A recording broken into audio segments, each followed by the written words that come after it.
7월 22일 쉴만한 물가교회 온라인 새벽예배에 오신 여러분들을 주님의 이름으로 환영합니다. 오늘 우리들은 이사야서 49장 7절에서 8절의 말씀을 근거해서 고난 가운데 주어진 하나님의 은혜라는 제목을 가지고 함께 하나님의 말씀을 생각해 보겠습니다. 여호와의 종의 사역이 이스라엘의 백성들을 여호와께 돌아오게 하는 사역이라고 하면 남은 자들 곧 하나님을 의지하고 나아가는 자들에게 하나님의 은혜가 임하고 있다는 사실을 우리들은 깨닫게 되어집니다. 이사야 선지자는 49장 6절의 말씀을 통하여 빛이라고 하는 이 단어와 평행을 이루고 있는 구원이라고 하는 단어를 통하여 여호와의 종의 사역이 어떠한 사역인가를 우리에게 말씀을 하고 있습니다.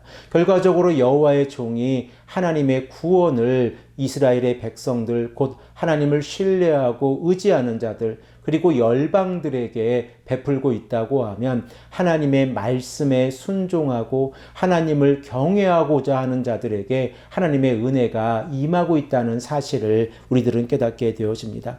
이사야 선지자는 본문 7절의 말씀을 통하여 여호와의 종이 승리하시는 모습을 우리에게 묘사하고 있습니다. 우리들은 49장 4절의 말씀을 통하여 여호와의 종의 실패의 모습을 생각을 해보았는데 궁극적으로 하나님께서는 여호와의 종의 사역을 통하여 하나님의 나라가 이스라엘의 백성들에게 임하고 그들이 하나님의 언약 가운데에서 회복되어지는 모습을 바라보게 하십니다. 우리 다 함께 본문 7절의 말씀을 한 목소리로 읽겠습니다.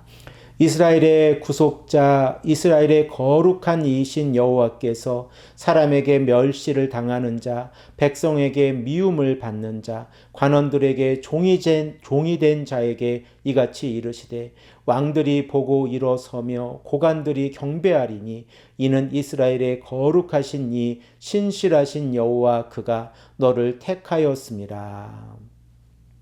먼저 우리가 7절의 말씀을 생각을 해보면서 하나님의 성품에 관하여 이사야 선지자가 어떻게 묘사하고 있는지를 생각해 보길 원합니다. 이사야 선지자는 하나님의 성품을 우리에게 말씀하면서 이스라엘의 구속자 그리고 이스라엘의 거룩하신 이로 여호와 하나님을 우리에게 말씀을 하고 있습니다. 구약 성경에서 구속자라고 하는 여호와 하나님의 이 성품이 나타났을 때에 하나님께서는 이스라엘의 백성들을 억압으로부터 그리고 죄와 죽음으로부터 구속해 주신다는 사실을 우리는 깨닫게 되어집니다. 그러므로 이스라엘의 백성들이 하나님의 말씀에 순종하지 아니하고 인생을 의지하고 우상을 섬기며 나아갈 때에 그들은 결과적으로 하나님 앞에서 심판을 받게 되어졌는데 바벨론의 포로에 끌려가서 70년의 바벨론의 유수의 생활을 하게 되어집니다. 이러한 상황 가운데에서 하나님께서는 이스라엘의 백성들을 구속해 주시겠다라고 약속하고 계신 것입니다. 또한 하나님의 성품으로서 거룩하신 이라고 하는 이 성품은 하나님의 절대적인 성품으로서 창조주 하나님의 이 성품을 묘사하고 있는 단어입니다. 그러므로 하나님께서 거룩하신 분으로서 이스라엘의 백성들을 사랑해 주시고 그들을 하나님의 그 사랑으로 품어 주신다고 하면 이 사랑이 얼마나 크고 놀라운지를 우리가 깨닫게 되어집니다. 그러면 여호와의 종으로서 하나님의 선택을 받은 자이신 여호와의 종은 어떠한 모습 가운데에 있습니까? 여호와의 종은 사람에게 멸시를 당하였고 백성들에게 미움을 받았고 관원들에게 종이 되어진 모습으로 우리들에게 말씀을 하고 있습니다. 그러나 여호와의 종이 비록 철저하게 세상에서 배척을 당하고 있었다고 할지라도 하나님께서 여호와의 종을 선택하셨을 때에 그 고관들과 모든 사람들이 여호와 하나님을 경배하게 되어진다는 사실을 우리는 깨닫게 되었습니다. 그러면 여호와의 종을 반대하고 여호와의 종의 사역을 방해하고 있었던 자들이 어떻게 변하게 되어집니까? 그들은 하나님께서 선택하신 여호와의 종에게 순종하고 있는 모습을 우리들은 바라보게 되어집니다. 이사야 선지자는 8절의 말씀을 통하여 이스라엘의 백성들에게 언제 회복의 시간이 이루어질 것인가도 우리에게 말씀을 하고 있습니다. 우리 다 함께 본문 8절의 말씀을 한 목소리로 읽겠습니다. 여호와께서 이같이 이르시되 은혜의 때에 내가 내게 응답하였고 구원의 날에 내가 너를 도왔도다. 내가 장차 너를 보호하여 너를 백성의 언약으로 삼으며 나라를 일으켜 그들에게 그 항모하였던 땅을 기업으로 상속하게 하리라. 하나님께서 여호와의 종을 선택하셨던 그 시간이 언제입니까? 그 시간은 은혜의 때이고 구원의 날입니다. 그리고 이 은혜의 시간과 구원의 시간에 하나님께서 여호와의 종을 보호하셨고, 그리고 여호와의 종을 백성들의 언약으로 삼아 주셔서 그들을 일으키시고 그들의 황무했던 그 땅 가운데에서 기업을 상속으로 받게 해주시겠다라고 말씀을 하고 있습니다. 여호와의 종이 실패하고 있었던 모습을 우리가 생각을 해보면 여호와의 종은 인간적인 모습을 가지고 있었기에 실패의 모습을 육체적으로 느끼고 있었습니다. 그러나 여호와의 종은 하나님께 판단을 받기를 원했고 하나님께 보응을 받기를 원하였습니다. 그 결과 여호와의 종이 하나님의 은혜와 하나님의 구원의 이 역사 가운데 있었을 때에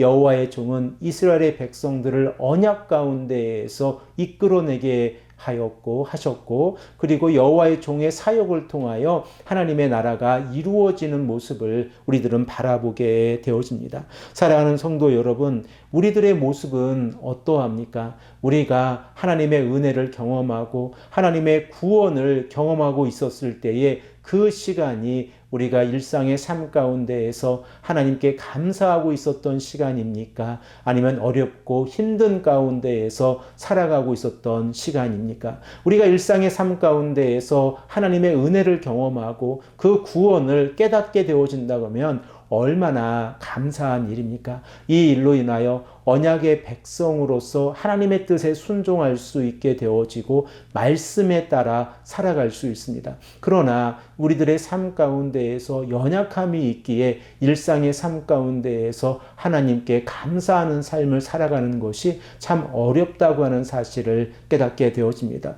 그러므로 하나님께서 우리에게 고난을 허락해 주셨을 때에 그 고난의 시간 가운데에서도 우리들은 하나님의 은혜를 바라보게 되어지고 하나님의 구원을 바라보게 되어집니다. 그 시간에 불평의 입술 가운데에서 우리의 입술이 찬양하게 되어지고, 그리고 우리가 여호와 하나님을 의지하고 찬송하게 되어졌을 때에 그 시간에 우리들은 은혜를 경험하게 되어지고 구원을 경험하게 되어진다는 사실을 깨닫게 되어집니다. 그러므로 우리가 이 시간 하나님 앞에 간절히 기도하기를 소망합니다. 비록 일상의 삶 가운데에서 반복되는 일상의 삶이지만 하나님의 은혜 가운데에서 우리가 살아간다고 하면 하나님께서 우리에게 말씀하고 계신 것처럼 고난 가운데에서만 하나님의 은혜를 경험하는 것이 아니라 일상의 삶 가운데에서도 하나님의 은혜를 경험하고 하나님을 바라보게 되어집니다. 오늘 하루의 삶 가운데에서도 이러한 하나님의 복이 이 시간 말씀을 들으시는 온 성도님들에게 함께 하시기를 간절히 축복합니다. 함께 기도드리겠습니다. 아버지 하나님 감사합니다. 오늘도 우리에게 말씀하셔서 고난 가운데에서 하나님의 은혜를 베푸시는 모습을 우리가 생각하게 하시니 감사합니다. 하나님께서 원하시는 삶을 우리가 살아가게 하시고 하나님께서 이스라엘의 백성들을 구속해 주시는 이 모습을 바라보면서 우리의 삶 가운데에서도 하나님의 은혜와 하나님의 구원을 바라볼 수 있도록 인도하여 주시옵소서. 감사드리오며 사랑이 많으신 예수 그리스도의 이름으로 간절히 기도합니다. 아멘.